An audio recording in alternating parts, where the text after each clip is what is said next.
Hey everyone, and welcome back to Pokemon Let's Go Pikachu.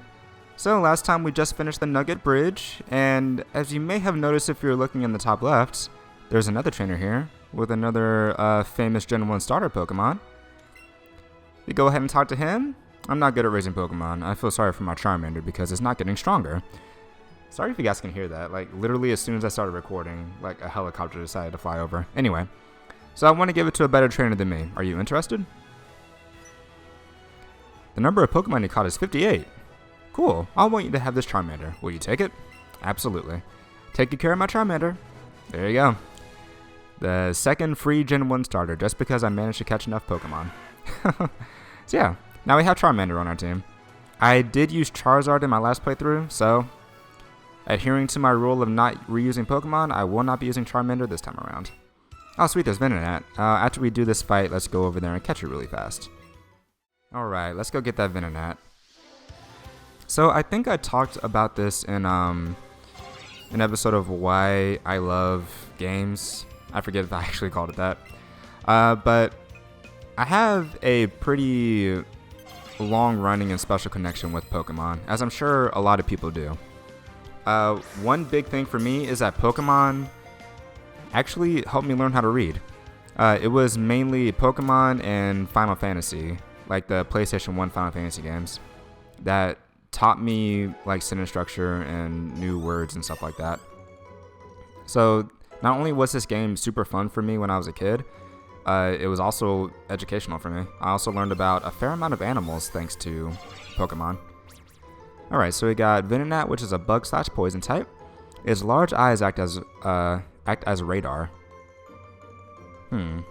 I think that's technically grammatically correct, but it kind of throws me off. In a bright place, you can see that they are clusters of many tiny eyes. But yeah, so when I was a kid, I was so excited for Pokemon. I remember, and we got 3 raspberries here. Remember, I got it for Christmas, I believe. When was the first Pokemon game? I think it was 96 or 97. Did I ever say which Pokemon you could find here? If I didn't, then you can catch Venonat, Oddish. Let me see here. Oh, whoops. Well, Pidgey, clearly. And then if I switch over to the back here. Oh, goodness. I need to actually, like, be prepared for all this. I'm never quite ready for everything. So it's Pidgey, Oddish, Venonat, Psyduck, Tentacruel, and Magikarp. Right? Yeah, right. Okay. So this is our second chance to try to find a Psyduck, which I really want to. Like, I just want to have Psyduck, but it's not showing up for me for some reason. That's just another... We're getting a lot of Venonat at least, but no Psyduck. Oh well. Let's just head right over here where Route 25 should start up. In any moment now. Alright. And in Route 25, I don't know why I flipped away from my list of... Oh, hey, there's a Psyduck right there. See if we can run up and snag it really quick. There we go. Good old Psyduck. Alright, so on Route 25, we have Pidgey, Oddish, Venonat, Psyduck, Poliwag, Poliwhirl, and Magikarp. So, mostly the same as Route 24, except exchange Tentacool and Tentacruel. Wait, Tentacool and Tentacruel for Poliwag and Poliwhirl. And you won't be able to catch those Water-type Pokemon until much later in the game anyway. So, yeah, as I was saying, I got Pokemon, I believe, both red and blue. If I remember correctly, for Christmas when I was a kid. And I remember that was the year that I found out that, spoiler alert, Santa actually doesn't exist. I'm sorry if I ruined some of your perceptions of the world. But yeah, that was the year that, that was the year that I learned Santa didn't exist because I stayed up all night waiting for him to show up. And I was just so excited about getting Pokemon that I couldn't find myself going to sleep. Oh, come on, really? And then when I did get Pokemon, I played it so much. I think I stayed up all night the next night after I opened it up because I was just playing Pokemon all through the night. Which was interesting because back in the day, in the original like Game Boy and Game Boy Color era, Game Boys did not have backlights. So, do I want to use Psyduck? I'm not actually sure. But yeah, Game Boys didn't have backlights. So you just kind of had to find a light whenever you could. And when you're a kid and you're staying up all night and you don't want to wake up everybody else in the house, having lights on isn't really the best idea. So I think I was also visiting my grandparents at the time, so I just holed myself up in my room and turned on the light and just played forever. So Psyduck is a water-type Pokemon, as I said before, always tormented by headaches. It uses psychic powers, but whether it intends to do so is not known. So yeah, Psyduck, I believe the reason that Psyduck has so many headaches is because it's not used to his psychic powers. And the headache, and this is also an X special defense all the way up here. And if you don't remember, the items that have X in front of them can only be used during battle. They're like one-time use items that increase your Pokemon stats. Do I want to use Psyduck or not? If I use Psyduck, I will officially have nothing but Mono-type Pokemon, and I don't really want to have a team of Mono-type Pokemon. Oh, well, we're about to fight a Hiker, and Heavy Mankey in front's actually pretty good for that. I think I won't use Psyduck. I actually want to get a Starmie, but Starmie's going to take a while to get. I just got knocked from Mount Moon, but I've still got gas in the tank. But yeah, so anyway, as I was saying, as a kid, I got Pokemon, stayed up all night playing it because I was so excited. It was definitely, at the time, my favorite game ever. And it just helped teach me how to read and everything. So, I feel like playing these games as a kid is surprisingly eye-opening. Because so many Pokemon are based off of real-world animals and things. And if you have an inquisitive mind like a kid does, if you see a Pokemon in game, you start imagining what that Pokemon would be like in real life, and then when you're asking yourself, hey, what would that be like in real life, you go and, look up the history behind Pokemon and stuff like that whenever you have time. And then you start learning, oh, this is based on that, and this is a real thing that I didn't know existed before. And it's just really cool. It helps open your eyes to the real world. Because as I mentioned in a previous episode, Pokemon are based on, and we have a super potion hidden in this little opening part of the maze here. I believe every single Pokemon is based on something from the real world. It could be something as simple as a set of keys possessed by ghosts, and even, I think it's called Klefki. That was a Pokemon that a lot of people kind of gave a lot of crap when it first came out. But I think even Klefki has a reason for existing based in real world mythology and stuff like that. And that's where most Pokemon get their inspiration. It's from mythology, basically. I feel like Game Freak and the Pokemon Company was very clever about integrating real world legends, real world myths and stuff like that, and even a lot of religious iconography into Pokemon. And they would take them from cultures from all over the world. This isn't the regions for the first 4 generations are all based in Japan, but not every single Pokemon that is created is just from Japanese culture. They're from all over the world, and I think that's awesome. Even the maps itself, like I said, the first 4 generations of this game, of this series, were based in regions that were supposed to be modeled after Japan. I can't remember which regions exactly, but 1 through 4 were based primarily in Japan, and then when you get to Generation 5, that's based on, I believe, the east coast of the United States, specifically the northeast. So places like, this is a bad matchup, specifically places like Chicago, New York, that kind of place. And then you have Generation 6 in the Kalos region, which is based, I believe, on France. And then you have Generation 7, which is very obviously based on Hawaii and a lot of Pacific islands, more or less. So even though Pokemon is entirely fictional and fantasy, a lot, if not all of the inspiration is based in the real world, which I think is very, very cool. Oh, and I think that was the first time I used Zippy Zap on camera, so that's what it looks like. It's rather cinematic, actually, for a very quick move, and it just looks cool. I like it. So yeah, Pokemon, it's nice.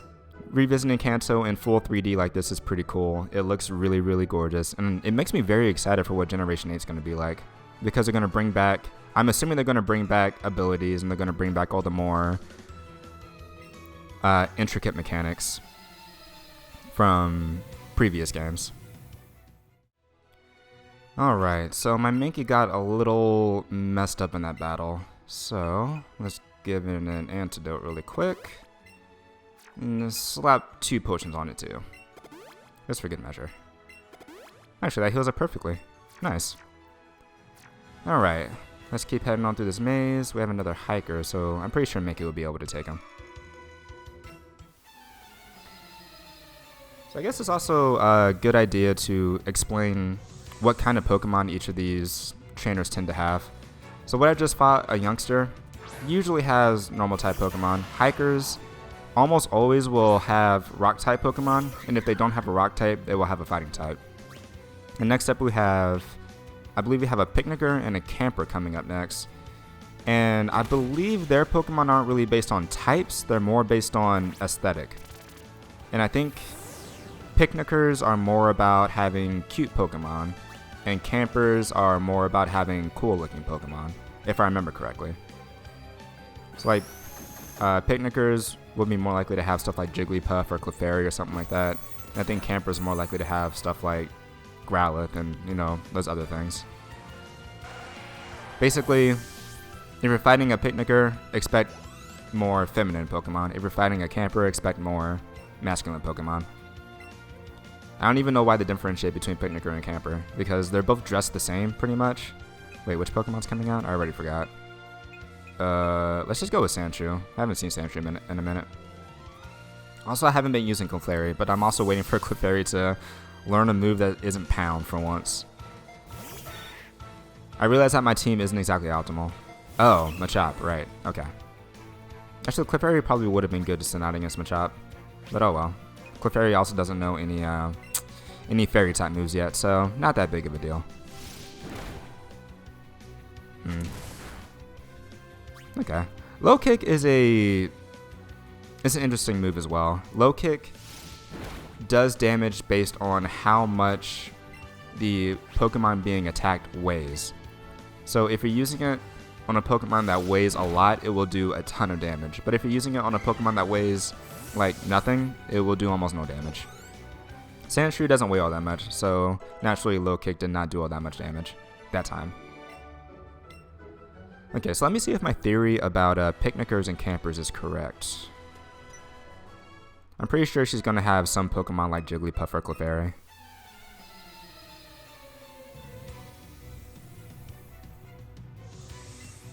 Let's see. Goldie. Okay. Yeah, that still adheres to my like cute or elegant versus cool or tough kind of thing. My theory about which kind of Pokemon they use. Let's go ahead and chop up this fish.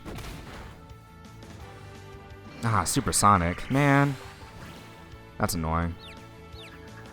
Okay. Instead of dealing with confusion, I'm gonna switch out to... Let's just go to Clefairy. I don't use Clefairy enough. I think Pound should be enough to take out the rest of Goldine's health. Good thing that we switched out too, because Peck would have been super effective against Mankey.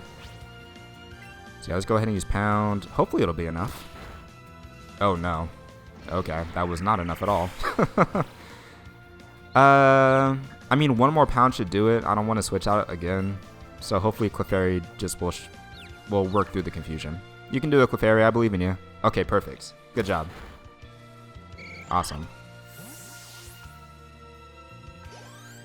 Okay, so next up we have a Camper, and you want to lure the Camper away from where you're standing, because if you notice, there's a Pokeball to the top right, or not really a Pokeball, but an item. So just kind of approach Camper from the front and walk forward, and then he'll walk forward towards you, so that you don't have to use a special move, or rather a secret technique to get back there. Instead, you can just walk back there. I don't even know why they decided to put that there. Maybe it was like, you could do it like this, or you could do it like that later on. Squirtle.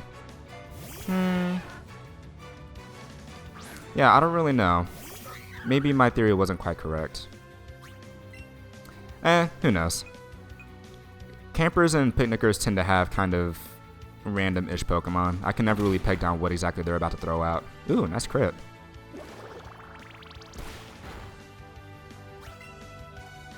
one more should do it.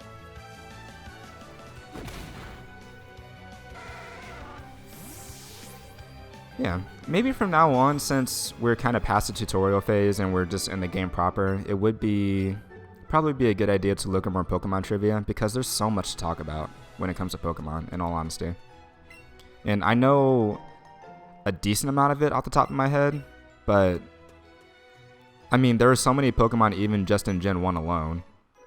Okay, Lass. I think Lass is basically like Youngster, so she's more likely to use...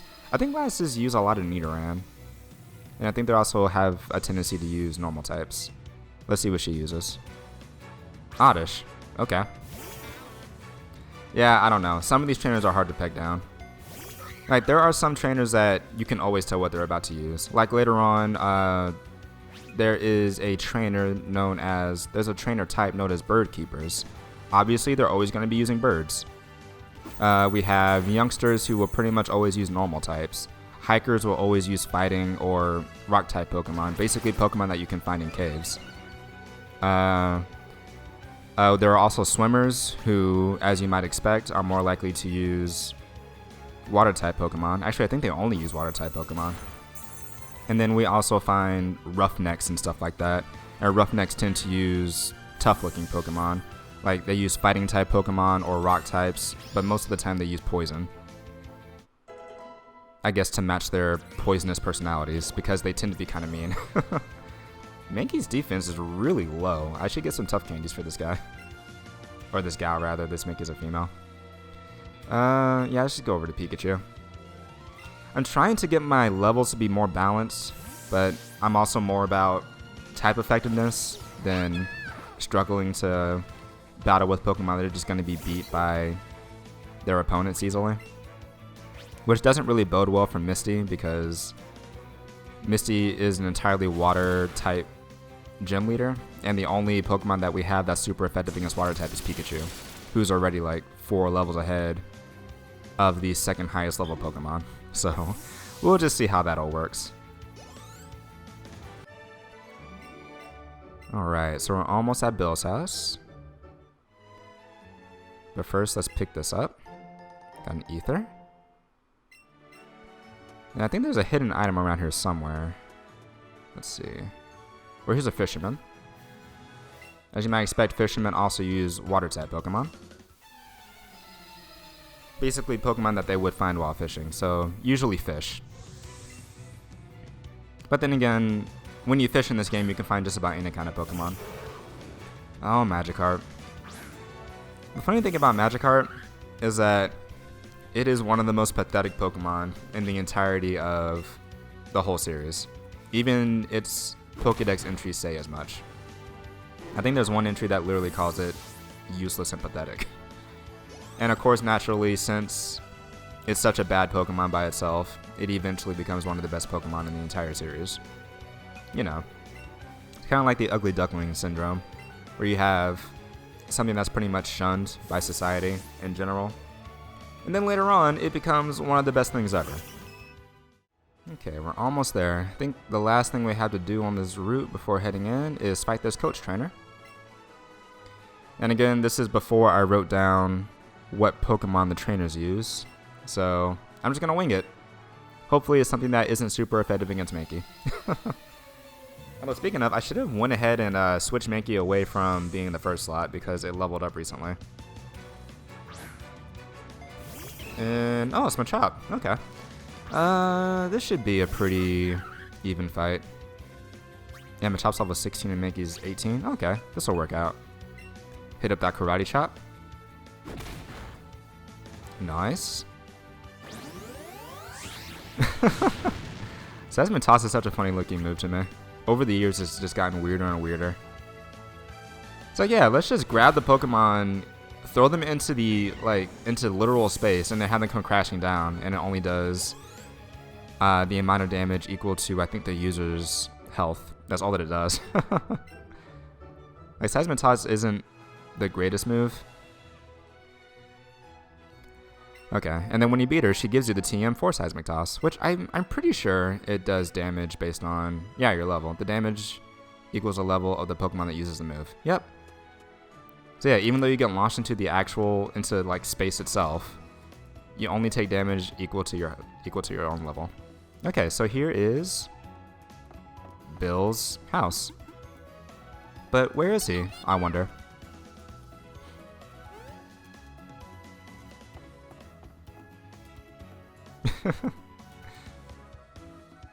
Now somebody said this wasn't an homage to a specific movie, but I forget what it is.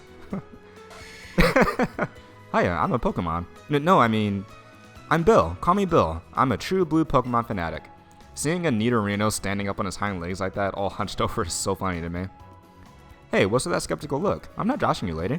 I screwed up an experiment and got combined with a Pokemon. So, how about it? Help me out here. Yeah, let's do it. I'm going to climb inside the teleporter so you run the self-separation system for me. You can do it from that PC over there. You're going to do it for me, right? Don't leave me hanging. I'm counting on you, lady. Alright, let's see what Pikachu has to say about that. Pikachu is looking curiously at the talking Pokemon. And I'm sure Clefairy has something to say about it too. Eh? Clefairy is making a curious face. Alright, let's see how this goes. Whoa, I should get in there. Don't mess this up, okay?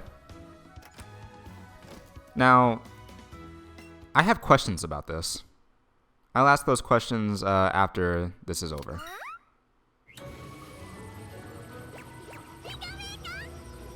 One of the few legitimate, like, movies in the game.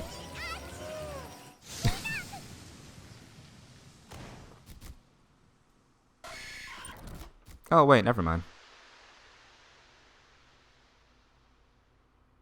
What's up, Bill? Okay, never mind. I think last time I played this game, I didn't notice that Nidorino actually came out and then ran off. Yeehaw, thanks lady, I owe you one. Hey, have you gotten your Pokemon? Hey, you've got your Pokemon box in your bag. Good job. If you ever catch too many Pokemon and your box gets full, send some of those Pokemon to Professor Oak. I bet he'd be mighty thankful. Oh, look at me. I'd forget my own head if it weren't attached. I should do something to thank you too. You did save me after all. Here, maybe this'll do. And I got SS tickets. Aw yeah. That cruise ship, the SSM, pulls in a port in Vermilion City. They invited me to some party on board, but I can't stand fancy gatherings. Why don't you go instead of me? There were a couple of tickets in there, so have some fun with a friend or something. Thanks, bud. Okay. Oh, whoops. I forgot to check what Pikachu had to say. Can I go back inside and trigger it again? I don't think that I can. Nope. Oh well. So it was just going to be like, oh, Pikachu is surprised that Bill stepped out of the machine as a human. And down here we have a lore. Perfect. And there's one item hidden on the way back to Cerulean City. So I guess this is a question that would have been more appropriate for older versions of this game. But since they showed Nidorino in this version, it becomes kind of moot. But in the original games, as well as... Oh, there we go. Your follower finds it. There should be some silver berries. Oh. No? Nothing? Okay, I thought... Maybe it's down here. Oh, yeah. Pikachu's tail's going crazy. 3 pineapple berries. Okay. So, in the original game, and then the Game Boy Advance remakes in Fire Red and Leaf Green, when you... Wait. Was there an item there? No. When you do the separation for Bill, only Bill comes out of the machine. There is no Pokemon. So it kind of makes you wonder what happens to the Pokemon that Bill fused himself into. Like, it just disappears altogether. So in this game, they do address that question by having Nidorino come out and then run off. So, okay, I'm glad that they went ahead and fixed that little continuity error. Okay, so I think I'm going to go ahead and call it right here. And then on the next episode, we'll hit up the Cerulean City Gym and fight Misty. So I hope you all enjoyed the episode, and I'll see you on the next one. Bye.